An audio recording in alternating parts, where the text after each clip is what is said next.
Perception demography change అయితే problem అవుతుంది. ముస్లిం జనాభా 30% 40% దాటిన చోట హింస ఎక్కువ అవుతుంది. అది బెంగాల్లో మన ముర్షిదాబాద్ అయినా లేకపోతే ఇంకా వేరే ప్రాంతమైన బంగ్లాదేశ్లో అయినా అంతే 25% ఉండేది. వాళ్ళకి 1947లో 20% హిందూ జనాభా నుంచి 2% వచ్చింది. పాకిస్తాన్ కూడా అంతే 20% నుంచి 2%కి వచ్చిన పరిస్థితి. బెంగాల్లో కూడా అక్కడ నుంచి పూర్తిగా వలసలు బాగా జరుగుతున్నాయి. డెమోగ్రఫీ మారిపోతుంది. అస్సాంలో కూడా మారిపోయింది డెమోగ్రఫీ. ముస్లిం వలసలు పెరిగిపోతున్నాయి. పెరిగిపోవడం వల్ల హింస జరుగుతుంది. ఆపుతేనేమో గొడవ, ఎన్ఆర్సీ కానీ సిఏ కానీ ఇష్యూ.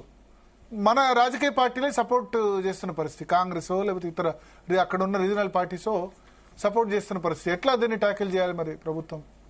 దానికి రెండో పరిష్కారాలు భారత్.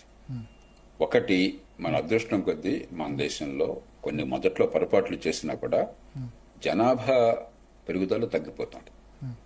ఫెర్టిలిటీ రేట్స్ అంటాం, అంటే ఒక తల్లి తన సంతానోత్పత్తి కాలంలో ఎంతమంది పిల్లల్ని కంటున్నది. అది ప్రతి వర్గంలో, హిందువులు, ముసల్మాన్లు, ఈ కులం ఆ కులం అని తేడా లేకుండా గ్రామాలు, పట్టణాలు, అన్ని రాష్ట్రాల్లో, అన్ని ప్రాంతాల్లో, అన్ని వర్గాల్లో తగ్గుతోంది. ముస్లింలో అంత తగ్గట్లేదు కదా, హిందువుల్లో తగ్గుతోంది. ఇప్పుడు కొంచెం వెనకొన్నారు కానీ, ఒక 5-10 ఏళ్ళు వెనకొన్నారు కానీ ముస్లింలో కూడా గణనీయంగా తగ్గుతోంది. హిందూ ఫెర్టిలిటీ రేట్ కంటే డబుల్ ఉంది. లేదు లేదు, డబుల్ లేదు, కొంచెం ఎక్కువ ఉన్నది. కానీ అది కూడా తగ్గుతుంది. మీరు గత 10 ఏళ్లుగా చూసినట్టయితే గణనీయంగా తగ్గింది. ప్రతి వర్గంలో తగ్గుతుంది. ప్రతి ఒక్కళ్ళ అక్రమ వలసలు తగ్గట్లేదు, పెరిగాయి కదా ఒకటి. రెండోది, అక్రమ వలసలు అరికట్టాలి. సరే, ఇప్పుడు పాకిస్తాన్ తలాగా వలసలు పెద్దగా లేవు. బంగ్లాదేశ్ తో ఉన్నమాట వాస్తవము. ఈ మధ్య కాలంలో బంగ్లాదేశ్ లో అక్కడ ప్రభుత్వం మూర్ఖంగా వ్యవహరించడం చేత కొంచెం గట్టిగా కట్టుదిట్టం మనం చేస్తున్నాము. అవసరము వచ్చింది వేళ. అది బంగ్లాదేశ్ నష్టం, మనకు కూడా ఇబ్బంది కలగజేస్తుంది.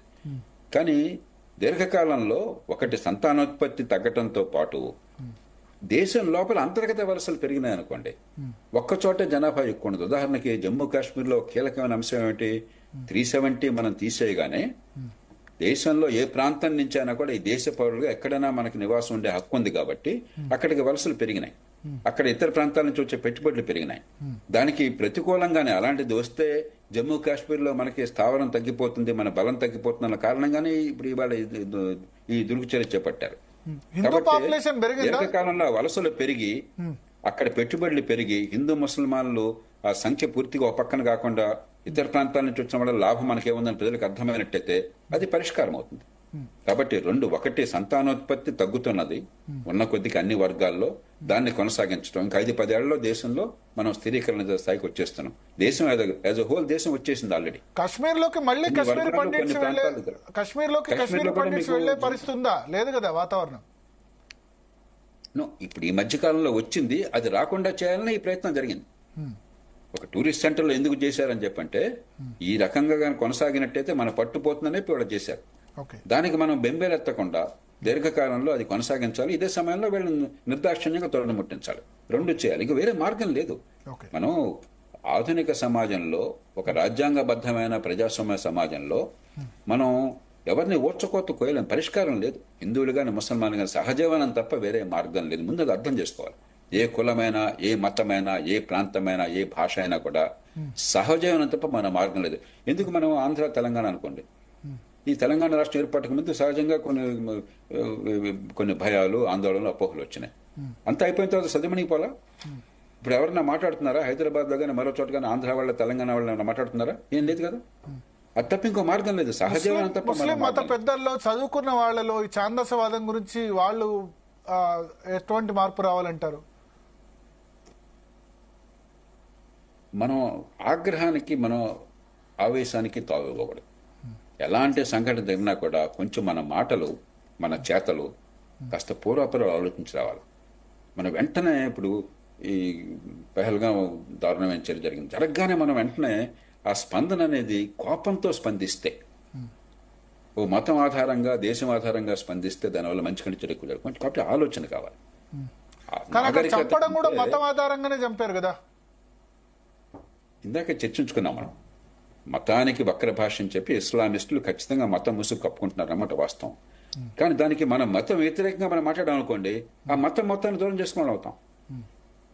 నేను చెప్పేది, మన చర్య వల్ల పర్యవసానం మరింత చెడుగా ఉంటుందా మంచిగా ఉంటుందా ఆలోచించి ఆచితూచి వ్యవహరించాలి. అందుకని నాయకత్వ స్థానాల్లో ఉన్నవాళ్ళు, పౌర సమాజంలో కీలక పాత్ర వహించేవాళ్ళు, మీడియాలో ఉన్నవారు, లేకపోతే రాజకీయంలో ఉన్నవాళ్ళు, పరిపాలన ఉన్నవాళ్ళు చాలా సంయమనంతో మాట్లాడాలి.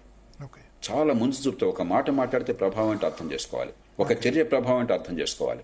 తొదక మనకు కావాల్సిన పరిష్కారాన్ని దానికి ఒడుపుగా వ్యూహాన్ని ఏర్పాటు చేసిన ఒక చెస్ గేమ్ లాగా చేయాలి తప్ప నోటుకొచ్చినట్టు కోపాన్ని చూపెడితే ద్వేషాలను పెంచుతుంది, హింసను పెంచుతుంది తప్ప పరిష్కారాన్ని సాధించదు. థ్యాంక్ యూ జయప్రకాష్ నారాయణ గారు జీ తెలుగు కోసం ఈ సమయం కేటాయించినందుకు. సో మొత్తానికి స్పందన జయప్రకాష్ నారాయణ గారు అయితే చెప్తున్నారు, ఆవేశాలకు పోకూడదు, ఆలోచించి నిర్ణయం తీసుకోవాలి. యుద్ధం లాంటి అక్రబుద్దీన్ బయటపెట్టింది కదా, భూభాగంలో భారత భూభాగంలో పాకిస్తాన్ సైనికులు మరోసారి కాల్పులు జరిపారు కదా, ఏంటి మరి? మన వాళ్ళు కూడా కాల్పులు జరిపారు. కాల్పుల విరమణ ఒప్పందం ఇంకా లేదు. సిమ్లా ఒప్పందం ఏదైతే ఉందో దాన్ని రద్దు చేసుకుంటాడు పాకిస్తాన్ చెప్పింది. సిమ్లా ఒప్పందం అంటేనే కాల్పుల విరమణ, బార్డర్ ఇరుపక్షాలు పాటించాలని, దాన్ని రద్దు చేసుకుంటాడు వాళ్ళు చెప్పారు. సో కాల్పుల విరమణ ఒప్పందం లేదు, వాళ్ళ సైడ్ 4 సైనికులు చనిపోయారు, మన వాళ్ళు రిటాలియేట్ చేస్తారు. సో ఈ టెన్షన్స్ కంటిన్యూ అవుతాయి. సో ఆయన చెప్పిన దానిలో మెయిన్ పాయింట్ ఏంటంటే ఆవేశంతో కాకుండా, ఎందుకంటే ఇప్పుడు రష్యా ఉక్రెయిన్ యుద్ధం చూసాం, there is never end. Afghanistan America attack కదా, ఇంకా దానికి అంతమన్నది లేదు.